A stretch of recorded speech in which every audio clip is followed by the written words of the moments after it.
परमार्थ का पता नहीं चल सकता।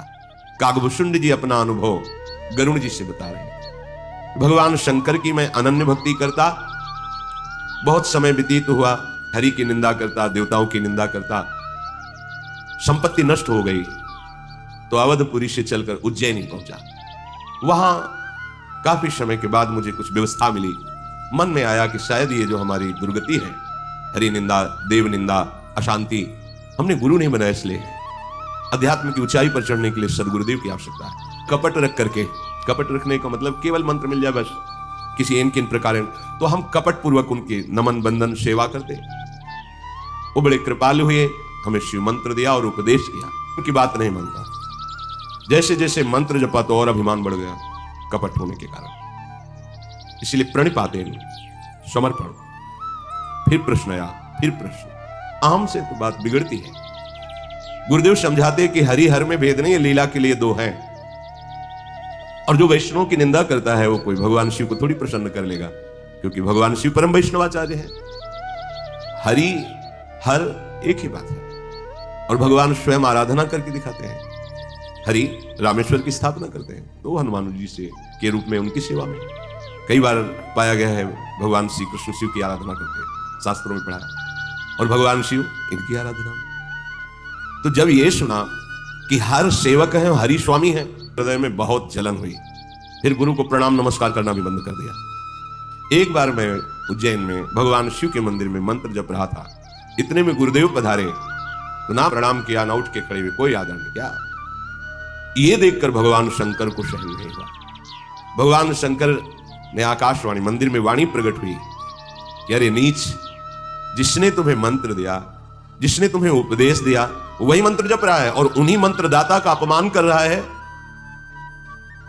अरे मर्यादा के विपरीत चलने वाले अधम, यदि मैं तुझे आज दंड न दूंगा तो मेरा श्रुति मार्ग बाधित हो जाएगा।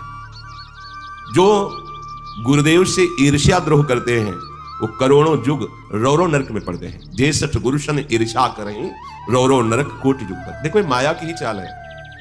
गुरुदेव आपसे क्या ले रहे हैं? आपको दे ही रहे हैं, सच्चिदानंद नाम दे रहे हैं, सत्य मार्ग बता रहे हैं, फिर आपको द्रोह क्यों? ये ईर्ष्या क्यों? ईर्ष्या द्रोह ये तो जगत के मलिन अंतःकरण। गुरुदेव के प्रति क्यों करें? वो तुमसे कुछ लिए हैं क्या? तुम्हें दिए ही तो है ना, फिर उनसे क्यों नजर टाइट करके बात करते हो? क्यों? क्या अपराध किए हैं? तुम्हारा परम मंगल कर रहे हैं, तुम्हारे मंगल के लिए प्रभु उनके हृदय में बैठ के बोल रहे हैं, तो उनकी बात मान लो। लेकिन जो मलिन अंतःकरण है, कपट है, अहम है, अपनी मान्यता है, कितने भी आप गुरु बदल लो, कितने वेश बदल लो, दुर्गति से नहीं बच सकते। और बात पकड़नी तो एक शब्द पकड़ लो, निहाल हो जाओगे। त्रिजग योनि पुनि धरे, रौरो नरक करोड़ों कल्प तक भोगने के बाद त्रिजग योनि में उनका अयुत जन्म भरी पावह पिया, हजारों जन्मों तक उनको त्रिजग योनियों में डाला जाता है।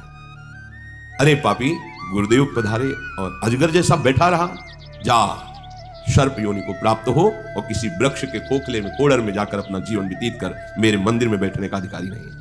भगवान शिव ने जब शाप दिया, गुरुदेव बड़े कृपालु, हाथ जोड़कर भगवान शिव को दंडवत करके स्तोत्र का गायन किया।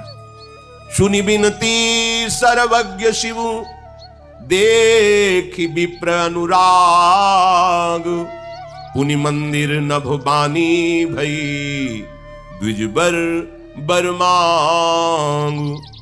जब विनय किया, नमामि शमीशान निर्वाण रूपम, पूरा स्तोत्र भगवान को सुनाया, भगवान शिव प्रसन्न हुए। फिर आकाशवाणी की तरह मंदिर में दिव्य वाणी प्रकाशित हुई, हे ब्रह्म ऋषि, हे द्विज श्रेष्ठ, क्या चाहते हो आप? गुरुदेव ने कहा कि प्रभु, कागभूषुंड जी गरुड़ जी को बताए, प्रभु आप प्रसन्न हैं नाथ, ये दिन पर आपकी बड़ी कृपा है, आप अपने चरणों की अखंड भक्ति प्रदान करें मुझे। और प्रभु आपने कहा कि तुम्हारी इच्छा क्या है? तो इच्छा यह है कि प्रभु आप अभी क्रोध करके शाप दिया कि ये सर्प योनि को प्राप्त हो, ऐसे खोड़र में जाके रहे जहां क्लेश ही क्लेश। प्रभु इसका दोष नहीं। देखो कैसा गुरु का हृदय होता है।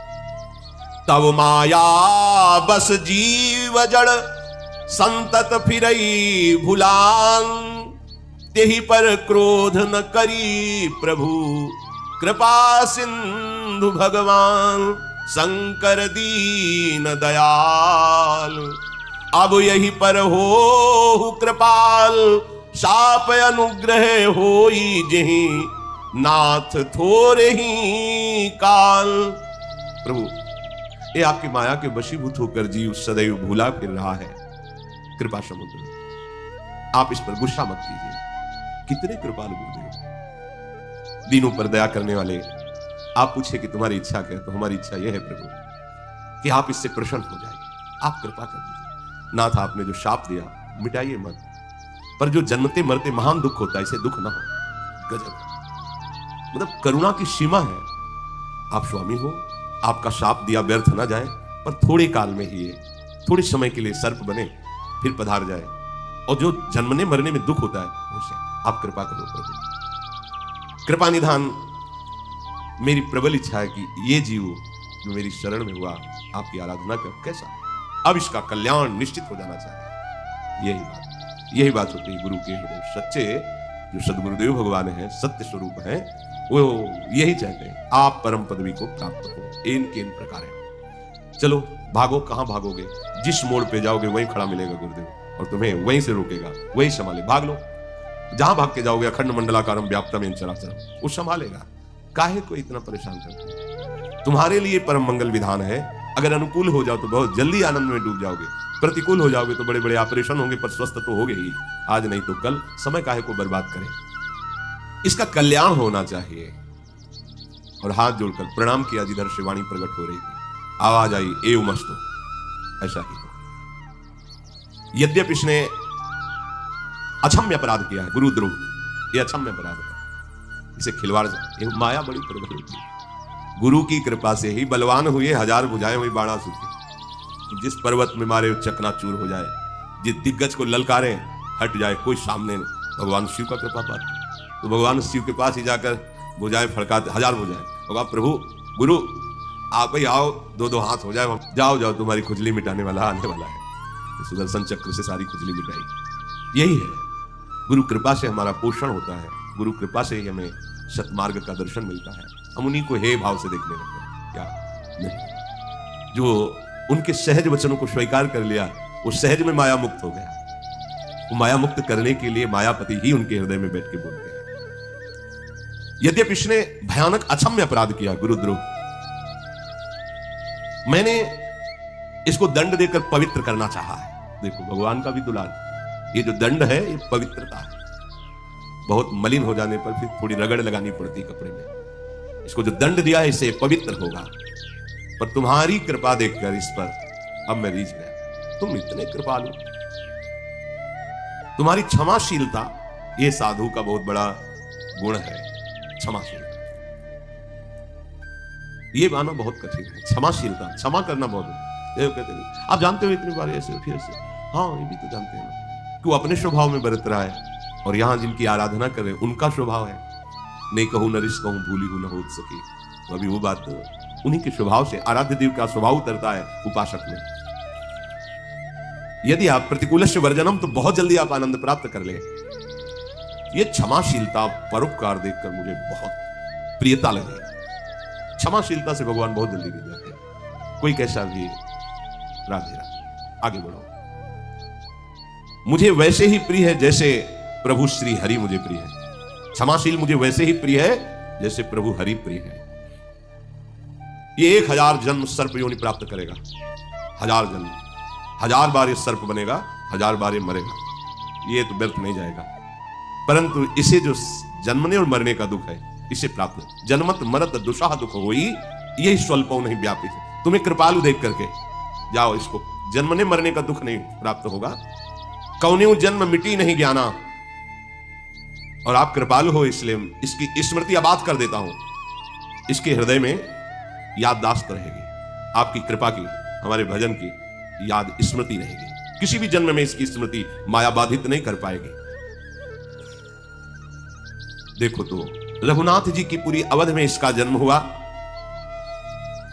फिर मन मेरे में लगाया।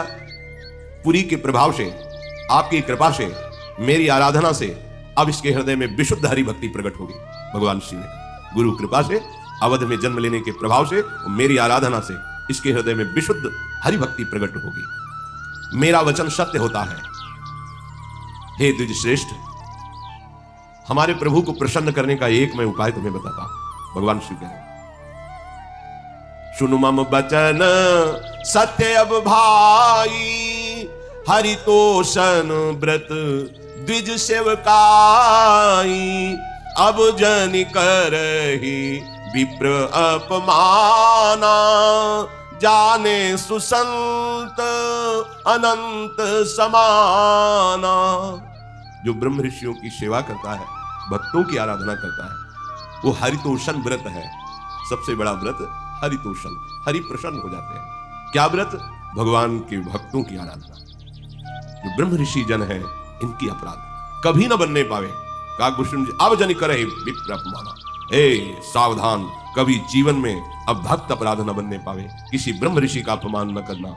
जानते हो, ये संत अनंत भगवान के साक्षात स्वरूप है, साक्षात भगवान ही इनके हृदय में स्फुरित है। इंद्र कुलिश मम शूल विशाला, काल दंड हरि चक्र कराला, जो इन कर मारा नहीं मरई, विप्रद्रोह पावक सो जरई। इंद्र का वज्र, मेरा भयानक त्रिशूल और काल का दंड और हरि का सुदर्शन चक्र अमोघ है। एक बार जिस पर प्रहार हो गया व्यर्थ नहीं जाएगा, लक्ष्य को वेद करके ही आएगा। इंद्र का वज्र, भगवान का त्रिशूल, काल का दंड और हरि का सुदर्शन चक्र। पर कह रहे इनका भी मारा जो ना मरे, वो भक्त द्रोह से, गुरु द्रोह से, ब्रह्म ऋषियों के द्रोह से वो भस्म हो जाएगा, वो नष्ट हो जाएगा। एक बार जब हम गुरु आश्रम में थे तो पास में बहुत बड़े महापुरुष रहते थे। ऐसे आसन उनके सिद्ध थे कि श्री चरण ऐसे हो गए थे, ऐसे वैसे ऐसे थे, हर समय पद्मासन में बैठे रहने। वो तेजोमय रूप उनका, हजारों लोग दर्शन के लिए खड़े हुए। हजारों की भीड़ देख करके लोगों को जो दुष्ट स्वभाव के थे लगा कि धन भी आता होगा। ऐसा नहीं होता कि हजारों की भीड़ है तो बहुत धन आता होगा। धन के अलग मार्ग होते हैं।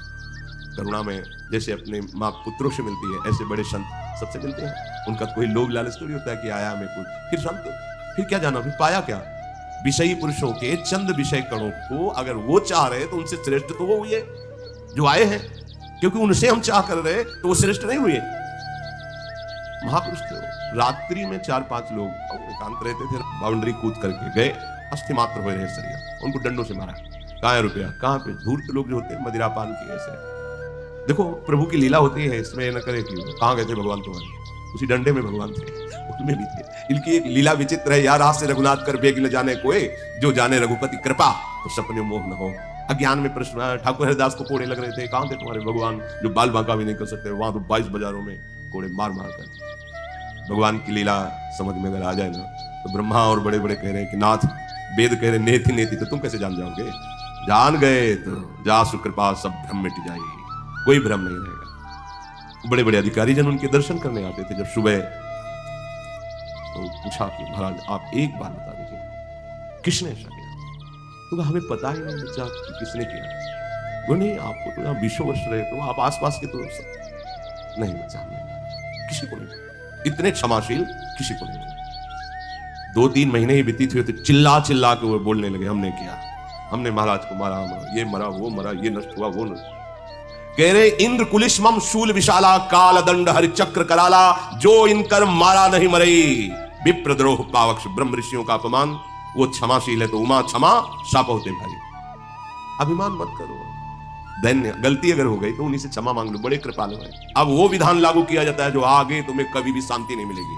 महीने 2 महीने 4 महीने सुख भोग लो, फटाफट पुण्य उसके भेजे जाते हैं और तो उसको लगता है उन्नति नहीं, वो हिसाब खत्म किया जाता है सुकृत का। अपमान से भारी सुकृत नष्ट हुए, चंद सुकृत रह गए, उनको भोग लो, इसके बाद जब लागू होगा यह हिसाब और पूर्व जो दुष्कर्मों का फल, फिर तुम्हारी जो त्राहिमाम मचेगी।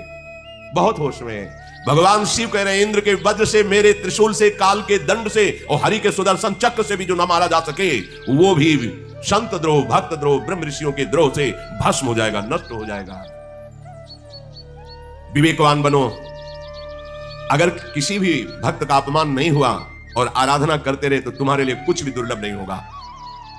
मेरा एक आशीर्वाद तुम्हारे पास सदैव रहेगा, गुरु प्रसन्नता देकर कि तुम्हारी अबाध गति होगी। आज से तुम जहां भी जाना चाहोगे रोक टोक चले जाओगे, तुम्हारे लिए कोई रोक नहीं, जहां जाना। जिस सभा में, ब्रह्म सभा में, वरुण सभा में, जिस सभा में जाना चाहो, जिस लोक में जाना चाहो, चले जाओगे। भगवान शंकर के वचन सुनकर गुरुदेव पुलकित हो गए। ये और गुरुदेव ने भी कहा ऐसा ही हो। बस उसी समय मेरा हृदय दाह से, अरे ऐसे गुरुदेव से उनके चरणों में लौट गया। गुरुदेव ने हृदय से लगाया, दुलार किया, कहा जाओ, भगवान शिव की कृपा हो गई, अब तुम्हें माया नहीं व्यापेगी। निरंतर जो मंत्र दिया है, भजन परायण रहो। गुरुदेव के चरणों को हृदय में रख करके अपने, अब भाव जो बदला, गुरुदेव के चरणों को अपने हृदय में रखकर घर आया। काल की प्रेरणा हुई, मेरा शरीर छूटा और मैं विंध्याचल में जाकर के सर्प योनि को प्राप्त हुआ। पर गुरुदेव की कृपा से बार बार सर्प शरीर मिलता और छूट जाता। कुछ ही काल 1000 बार जन्म लेना था, बिना कोई कष्ट के, बिना किसी श्रम के हमारा जन्म होता और शरीर छूट जाता सर्प योनि में। हे हरि के वाहन गरुण जी, जैसे मनुष्य पुराना वस्त्र त्याग देता है, नया पहन लेता है, ऐसे मुझे लगता है योनि त्यागने में बार बार। भगवान शिव जी ने वेद की मर्यादा रखी, मुझे क्लेश भी नहीं हो पाया। पक्षीराज, मैंने बहुत से शरीर धारण किए और उनको छोड़ा, पर शिव कृपा से मुझे ज्ञान है। पशु पक्षी देवता मनुष्य क्रम से न जाने कितने शरीर मुझे मिले। 1000 बार तो सर्प योनि, फिर कितने शरीर मिले। उन शरीरों में मैं रहता, पर मेरी स्मृति आबाद रहती, इसलिए किसी शरीर से राग नहीं हुआ कि कितने छोड़ चुके हैं, ये भी छूट जाएगा। अपने लोगों को लगता है पहली बार आया हूं इस शरीर में, इसीलिए इससे ममता हो गई। कागभूषण जी कहते हैं, मैं इसलिए शरीर से राग नहीं रखता, ये छूटना है, ये छूटना है। इस प्रकार ये शरीर छूटते गए, पर मेरे हृदय में एक शूल बना रहता, एक दुख रहता। जब मैं भजन करता तो मेरा हृदय धिक्कारने लगता कि अरे गुरुद्रोही, तूने इतने कृपालु गुरु को कैसे भाव से देखा। एक शूल मोहि बिसर न काऊ, गुरु कर कोमल शील स्वभाव। ऐसे करुणा में गुरुदेव, जिनके कारण मुझे अबाध स्मृति प्राप्त हुई, भगवान शिव की कृपा मिली, हरि की भक्ति मिली, और मैं नीच उनका विरोध करता, उनके विपरीत चलता। गुरु की दयालुता और अपनी नीचता का स्मरण मुझे हर योनि में रहता, शूल की तरह मुझे चुभता। फिर मेरा अंतिम शरीर जो हुआ वो ब्राह्मण का हुआ। वेद पुराण देवता भी ऐसे शरीर को दुर्लभ बताते हैं। मैं वहां ब्राह्मण शरीर में जब जन्मा तो बालकों के साथ भगवान की बाल लीलाओं का गान करके खेलता। जब सयाना हुआ तो मुझे पिता पढ़ाने लगे, पर मैं विचार करता इस पढ़ाई से क्या होगा। मुझे तो भगवत प्रेम प्राप्त करना है, मुझे उस सत्य वस्तु को प्राप्त करना है। इस समय नष्ट करने से क्या होगा। लाखों बार पढ़ा है, लेकिन टीका क्या। और एक बार हरि बोलो, अब अगला जब बोलोगे तो दूसरा होगा हरि, तीसरा, वो कम नहीं होने वाला। तो विद्या पढ़ कर तो फिरो औरन को अपमान, नारायण हरि विद्या नहीं सो विद्या धूर समान। मैंने विचार किया मुझे नहीं पढ़ना। लाख पढ़ा, ऐसा जड़ भरत जी के भी चरित्र में आता है, पिता उनको पढ़ाने की चेष्टा। अब पढ़ गए, जो पढ़ने का सार है वो समझ में आ गया। एक दिग्विजयी काशी में गए, उनको सरस्वती जी सिद्ध थी। काशी के विद्वानों से कहा सब मिलकर मुझसे शास्त्रार्थ करो, नहीं तो कागज में अपने हार के दस्तखत करो। विद्वानों को पता था कि बहुत प्रकांड विद्वान सरस्वती जिसकी वाणी में विराजमान है, कौन इससे जीतेगा। तो महान भगवत स्वरूप में स्थित कबीरदास जिस समय उन्हें विराजमान, उनका हमारे यहाँ सबसे विद्वान है, अगर वो परास्त हो गए तो पूरी काशी परास्त हो गई। ऐसे किस किस से आप शास्त्रार्थ करोगे, विद्वानों की नगरी है। तो कबीरदास जी के पास गए, उनका यदि आप या तो हार स्वीकार कर लें और या आप हमसे शास्त्रार्थ करें। पहले तो उन्होंने वैष्णव दैन्यता में गए, तो ज्यादा तुम कह या ये बात बताओ पंडित, तुम पढ़ के समझे हो कि समझ के पढ़े हो। अब जो सरस्वती को बुद्धि प्रदान करते हैं, उन भगवान में स्थित होकर महापुरुष, उनकी बुद्धि ही काम न करे। महाराज जी प्रश्न नहीं समझे, बोले फिर समझ लो, सरल भाषा में बोल रहे हैं, पढ़ के समझे हो कि समझ के पढ़े हो। उत्तर ही उनको नहीं आता, पढ़ के समझे हो कि समझ के पढ़े हो। अगर पढ़ के समझे होते तो ये तर्क विवाद बंद करके उस सच्चिदानंद में स्थित हो जाते। यदि समझ के पढ़े होते तो भी स्थित हो जाते। दोनों में अभी तुम्हें कोई ज्ञान नहीं, ना समझ के पढ़े हो ना पढ़ के समझे हो। वो तत्व पर पहुंच ही नहीं पाए। आखिरकार शरणागत हुए, शिष्य बने और सब छोड़ करके भगवान की भक्ति में। कागभूषण जी विचारने लगे कि ऐसी पढ़ाई पढ़ के क्या होगा, मुझे तो भगवत तत्व प्रेम चाहिए। पिताजी पढ़ा पढ़ा कर हारे हो, पिता पढ़ाई पढ़ाई बिल्कुल नहीं पढ़ा। कुछ समय बाद पिता काल के वश होकर पधार गए। भक्तों की रक्षा करने वाले भगवान का आश्रय लेकर चल पड़ा अकेला। जहां जहां मुनीश्वरों के आश्रम देखता, वहां वहां जाकर के उन ऋषियों को प्रणाम करता, सिर नवाता। हे गरुड़ जी, उन महापुरुषों से भगवान की चर्चा के विषय में प्रश्न करता। वो कहते मुझे परम आनंद मिलता। हरि का स्मरण करता, उनके गुणानुवाद करता हुआ मैं जहां चाहता वहां चला जाता। भगवान शिव का आशीर्वाद था। सबके हृदय में ये 3 वासनाएं बहुत प्रबल होती हैं, स्त्री भोग की, पुत्रेषणा, धन एकत्रित हो जाए, वित्तेषणा, और मेरी कीर्ति बढ़ जाए, लोकेषणा। भगवान की कृपा से तीनों वासनाएं हमारी शांत हो गई थी। ये बड़ी बड़ी खाई हैं जिनमें बचना मुश्किल होता है भगवान की कृपा से। पुत्रेषणा, वित्तेषणा, लोकेषणा। अब मैं ब्रह्म ऋषियों के दर्शन किए, जब उनसे पूछता कि कैसे श्री राम जी का साक्षात दर्शन पाऊं, वो कहते ईश्वर सर्वभूतमय है, कोई कहता निर्गुण है, कोई कुछ, अलग अलग महापुरुषों के मत होते हैं। मुझे सब अच्छा नहीं लगता। मुझे बस एक ही बात लगती है कि मुझे कैसे राम जी के दर्शन होंगे, कैसे साक्षात करूं, उनके चरणों में माथा रख करके उनके गले से लगूं, वो दुलार करें, ये बताओ हमें। सुमेरु पर्वत के शिखर पर सुना कि ब्रह्म ऋषि जन, बहुत बड़े बड़े महापुरुष, सुमेर पर्वत वही जो 4 लाख योजन स्वर्ण का, वहां गया तो एक विशाल वट वृक्ष के नीचे एक महामुनि को बैठे देखा, जिनका नाम लोमश मुनि था। जाकर साष्टांग प्रणाम किया और दीन वचन विनय सुनाई। हे गरुण जी, मेरी विनम्रता देख करके बड़े कृपालु है और मुझसे पूछने लगे कि तुम किस कार्य से यहां आए हो। यहां आना तो बड़ा कठिन है, तुम यहां तक पहुंच चुके हो, तो बोलो तुम्हारी किस कार्य की सिद्धि करें। तब मैं कहा कृपा निधि तुम सर्वज्ञ सुजान, सगुण ब्रह्म अवराधन मोहि कहु भगवान। तब मैंने कहा, हे कृपा निधि, आप सर्वज्ञ हैं, बड़े सुजान हैं, आप भगवान मुझे सगुण ब्रह्म का साक्षात्कार कैसे हो, ये बात बता दीजिए। कैसे मैं राम जी से मिलूं, कैसे राम जी को देख पाऊं। वो मुनि ब्रह्म स्थिति को प्राप्त महापुरुष थे। वो थोड़ी चर्चा करके फिर जो जहां होता है वहीं पहुंच जाएगा। फिर वो ब्रह्म की प्रतिष्ठा की बात करने लगे, ब्रह्म चर्चा, तत्व अनुभव की बात, जहां वो अजन्माद्वैत निर्गुण अंतर्यामी ऐसा सब। फिर मुझे लगता नहीं, मुझे श्री राम जी के दर्शन कैसे होंगे। वो मानव इंद्रियों से परे है, निर्मल है, विनाश रहित है, निर्विकार, सीमा रहित, सुख राशि। वेद ऐसा कहते हैं, तुम वही तत्व हो। जल जल की तरंग की भांति तुम में और प्रभु में कोई भेद नहीं है। फिर मैं हाथ, मुझे राम जी के दर्शन कैसे। और वो ब्रह्मनिष्ठ महापुरुष मुनीश्वर, मेरी बात समझो, मुझे राम जी के दर्शन कैसे हो। मैं विकल हो रहा था। मुनीश्वर फिर जहां वर्णन करते थे फिर वहीं पहुंच जाते। जिसकी जो स्थिति है वहीं वो पहुंच जाएगा। थोड़ी देर बोलते बोलते वो अपने आप वहीं पहुंच जाएगा जहां स्थिति है। आप दया करो मुझे, सोई उपदेश कहु करि दाया, निज नैननी देखो रघुराया।